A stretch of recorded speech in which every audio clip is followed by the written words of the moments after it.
Sementara itu, Aisyah kecil sedang duduk bersila di atas tikar, tertawa kecil sambil bermain boneka dari kain bersama Asma, kakaknya. Mereka sedang berpura-pura menikahkan dua boneka. Asma bercanda, "Nah, ini suaminya dan ini istrinya. Sekarang akad nikahnya." Aisyah meniru gaya orang dewasa. "Aku terima nikahnya dengan mas kawin segelas susu kambing." Tiba-tiba terdengar suara dari dalam rumah. Ummu Ruman dengan suara lembut, "Aisyah, kemari nak." Aisyah menoleh, ia langsung berdiri dan berjalan kecil menghampiri ibunya. Di ruang tengah, ayahnya Abu Bakar As-Siddiq sedang duduk. Wajahnya teduh tapi sedikit tegang. Kemudian Ummu Ruman menatap Aisyah dengan senyum lembut. "Duduklah di sini sayang." Aisyah duduk di dekat ibunya, tangannya masih memegang boneka kecil. Abu Bakar pelan menahan haru. "Putriku, hari ini ada kabar yang sangat besar untukmu." Aisyah menatap wajah ayah dan ibunya, bingung. Aisyah dengan pelan berkata, "Apa ayah?" Ummu Ruman melambai rambut Aisyah kemudian berkata, "Anakku, Rasulullah datang tadi. Beliau menyebut namamu."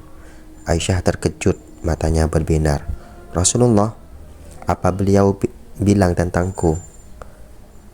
Ummu Ruman kemudian tersenyum lembut sambil berkata, "Beliau ingin menikah denganmu suatu hari nanti, ketika waktunya sudah tiba."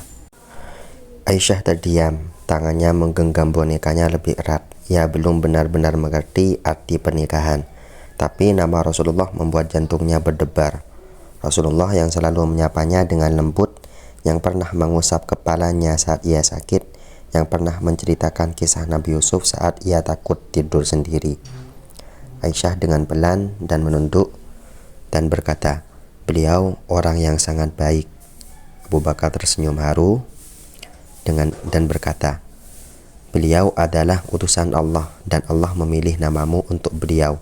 Bahkan malaikat Jibril datang 3 kali dalam mimpi Rasulullah membawa namamu." Aisyah dengan lirih berkata, "Kalau ayah dan ibu senang, Aisyah juga senang." Ummu Ruman langsung memeluk putrinya, matanya penuh berkaca-kaca. Kemudian Ummu Ruman berkata, "Kau akan menjadi istri Nabi dan penghafal sabda-sabda beliau. Kau akan menjadi cahaya umat setelah beliau tiada." Sementara itu di luar rumah, Rasulullah tengah berjalan pulang dari rumah Abu Bakar sambil mengangkat pandangan ke langit dan berdoa dalam hati. Rasulullah dengan nada lirih, "Ya Allah, bimbinglah Aisyah, jadikan ia penyejuk mataku dan penopang dakwahku di masa depan." Aisyah menunduk. Ia belum mengerti sepenuhnya apa arti pernikahan, tapi ia tahu satu hal, ia senang berada di dekat Rasulullah. Sosok itu lembut dan selalu membuatnya merasa aman. Beberapa waktu kemudian, lamaran diterima, akad nikah dilakukan sederhana di bulan Syawal. Namun, Aisyah tetap tinggal bersama keluarganya hingga usianya cukup matang.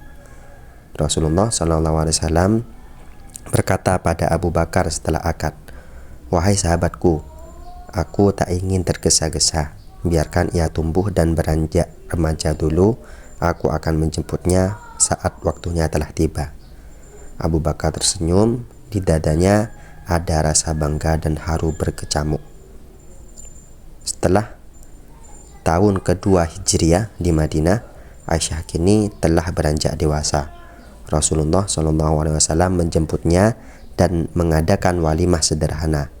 Rasulullah mengatakan pada Aisyah saat hari itu, Wahai Aisyah, kau bukan hanya istri bagi dunia, tapi insya Allah juga pendampingku di akhirat." Aisyah menatap Rasulullah dengan senyum malu.